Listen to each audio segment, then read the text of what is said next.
মুসলমানের কোনো বাচ্চা, ইমানদারের কোনো সন্তান হিন্দুর দুর্গা পূজা দেখতেও যাবে না। বলো ইনশাআল্লাহ, বলো ইনশাআল্লাহ। বেঈমানের দুর্গা পূজার মধ্যে একবার উকি দিতেও যেও না। তোমার ঈমান হুমকির মুখে পড়বে, তোমার ইসলাম হুমকির মুখে পড়বে, তোমার ধর্ম হুমকির মুখে পড়বে। ধর্ম তারজাত উৎসব সবার আঙ্গ কোরবানির ঈদের দিন গরুর গোশত আর রুটি, চালের রুটি খেতে আই। হ্যাঁ, আসো না এখন।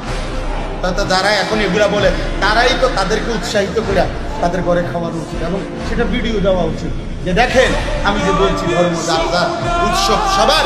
অতএব আজকের এই ঈদুল আজহার কোরবানির দিনে আমি 30 জন হিন্দুকে আপনাদের আশীর্বাদে আমি নিজে বসে থেকে গরুর গোশত ও রুটি খাইয়েছি। খাওয়া মাত শুধু মানুষের কান ধরে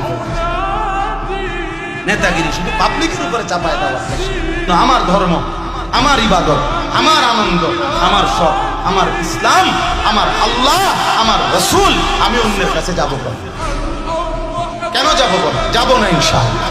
বলেন ইনশাআল্লাহ, সবাই বলেন ইনশাআল্লাহ।